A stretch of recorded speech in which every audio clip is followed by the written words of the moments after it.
बिस्मिल्लाहिर्रहमानिर्रहीम। अस्सलाम वालेकुम। आज हम बात करेंगे बड़े दो अहम इश्यूज़ के हवाले से। एक तो गैर कानूनी जो चैम्बर्स हैं वकला के इस्लामाबाद के, वो गिराए गए हैं, वो डिटेल्स मैं आपके साथ शेयर करने जा रहा हूँ। और वकला की तरफ से जो अब रद्द अमल सामने आ रहा है वो भी मैं आपके साथ शेयर करूँगा।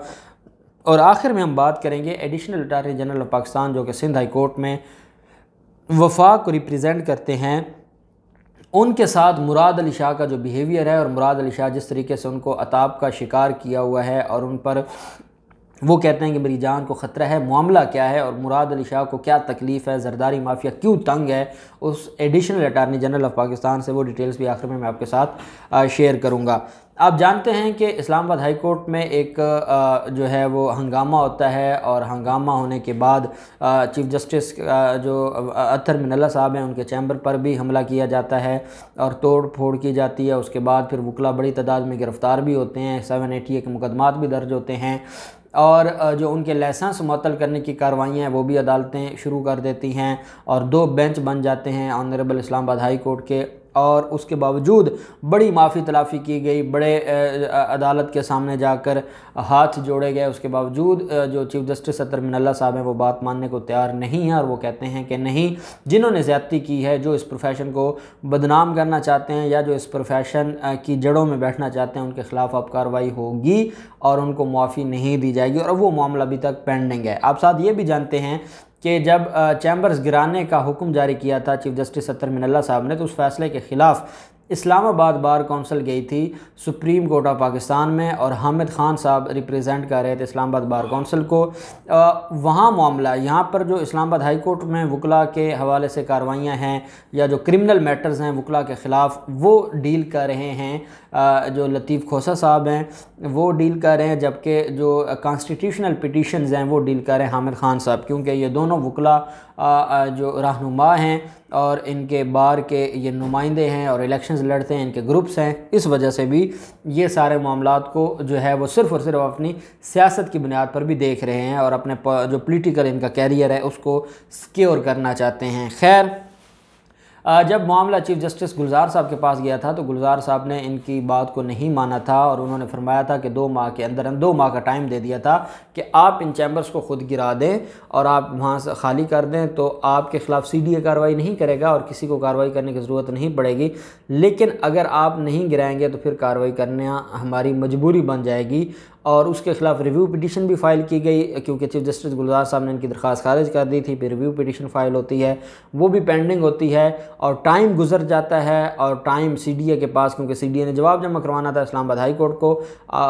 सुप्रीम कोर्ट ऑफ पाकिस्तान को। और आप ये भी जानते हैं कि जो रजिस्ट्रार इस्लामाबाद हाई कोर्ट ने जवाब सुप्रीम कोर्ट को जमा करवाया था उस पर सुप्रीम कोर्ट ने शोकास भी जारी किया था कि क्यों ना आपके ख़िलाफ़ तौहीन अदालत की कार्रवाई करके आपको घर भेज दें, आपको तमीज़ ही नहीं है कि आपने एक बड़ी अदालत में कैसे जवाब जमा करवाना है। वो मामला भी मैंने आपके साथ शेयर किया था। अब जो 286 चैम्बर्स गिराए गए हैं, ये फ़ुटबॉल ग्राउंड है। फ़ुटबॉल ग्राउंड में ये चैम्बर्स से एक डिस्पेंसरी बनाई हुई थी और एक साथ जिम खाना था, वो भी गिरा दिया गया है। और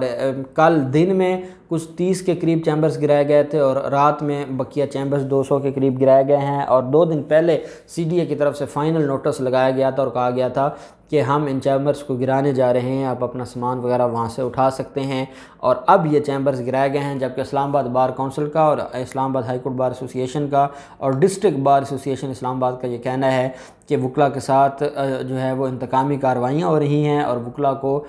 जो है वो सियासी इंतकाम का निशाना बनाया जा रहा है। और मुख्तलिफ़ जो जिनके बारे में वो कहते हैं, वकला की तरफ से ये कहना है कि मुख्तलिफ़ वो क़ुव्वतें जो वकला से खुश नहीं हैं वो वकला के साथ ये ज़्यादती करवा रही हैं और इस वजह से ये चैम्बर्स गिराए जा रहे हैं। खैर, अब ये मामला चैम्बर्स गिराने का काफ़ी हद तक अब क्लियर हो गया, क्योंकि चैम्बर्स जो हैं वो फ़ुटबॉल ग्राउंड को अब क्लियर करवा लिया गया है और ये बाकी जो केसेस हैं 780 के तौहीन अदालत, वो सारी चीज़ें साथ साथ चलती रहेंगी।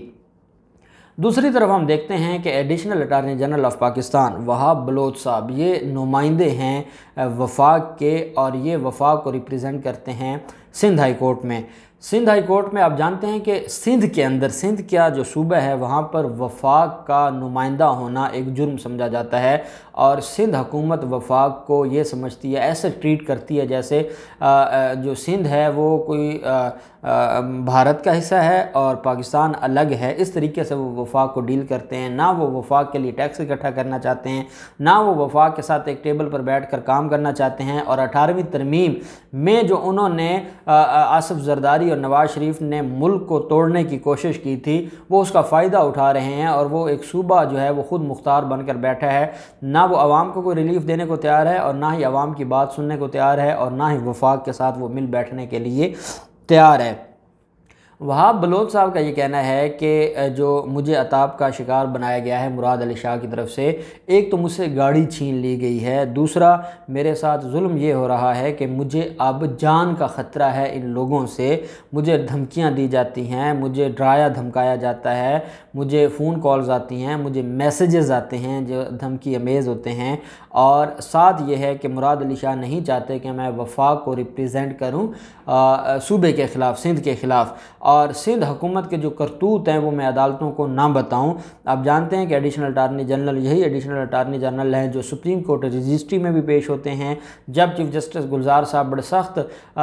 فیصلے دیتے ہیں، سخت ریمارکس دیتے ہیں، مراد علی شاہ کی نالائکیاں ہوں، سندھ حکومت کی نالائکیاں ہوں، سندھ بیوروکریسی کی نالائکی ہو، تو تب بھی وفاق کو ریپریزنٹ یہی جو ہے وہ ایڈیشنل جو اٹارنی جنرل آف پاکستان ہے یہ کرتے ہیں۔ اب ان کے اپنے معاملات خراب ہیں اور وہ انتہائی پریشان ہیں اور ان کی جان بھی خطرے میں ہے۔ ایسے حالات میں ایک تو اٹارنی جنرل آف پاکستان کو، ان سے ہم خالد جاوید خان صاحب سے یہ گزارش کریں گے کہ اپنی ٹیم کو سیکیور کرنا یا ان کے مسائل کو سننا یہ آپ کی ذمہ داری ہے، بجائے اس کے کہ ایڈیشنل اٹارنی جنرل کو خود آ کر یہ بات کرنی پڑتی یا میڈیا پر آ کر یا سوشل میڈیا پر آ کر وہ یہ بیان دیتے کہ مجھے انتقام کا نشانہ بنایا جا رہا ہے مراد علی شاہ اور زرداری گینگ کی طرف سے، اور میرے ساتھ زیادتی ہو رہی ہے یا میری جان کو خطرہ ہے، بجائے اس کے کہ وہ یہ باتیں کرتے۔ یہ اٹارنی جنرل آف پاکستان کی ذمہ داری ہے کہ جو ان کا ٹیم ممبر ہے اس کو نہ صرف اس کی حفاظت کرنا بلکہ اس کے جو مسائل ہیں ان کو حل کرنا بھی کس کی ذمہ داری ہے، وہ ذمہ داری ہے اٹارنی جنرل آف پاکستان کی۔ اب بھی حالات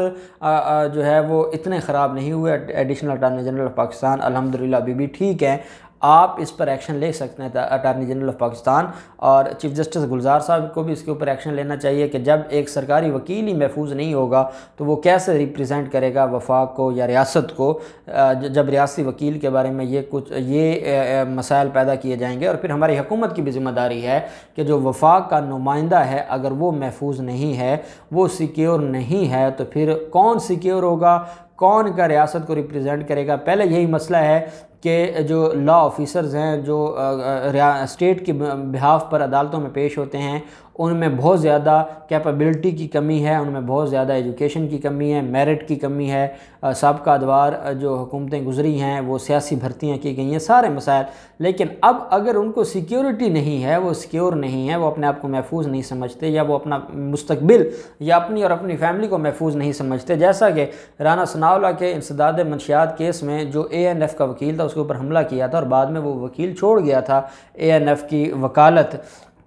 تو یہی حالات ہوتے ہیں کہ اگر ہماری عدالتیں، ہماری حکومتیں ان لوگوں کو پروٹیکشن نہیں دیں گی تو پھر یہ معاملہ جو ہے وہ ہاتھ سے نکل جائے گا، اور کل ریاست کو ریپریزنٹ کرنے والے مزید کمزور ہو جائیں گے۔ تو ہم مطالبہ کرتے ہیں چیف جسٹس آف پاکستان سے، وزیر اعظم پاکستان سے اور اٹارنی جنرل آف پاکستان سے کہ وہاب بلوچ صاحب کے معاملے پر انکوائری بٹھائی جائے۔ پہلے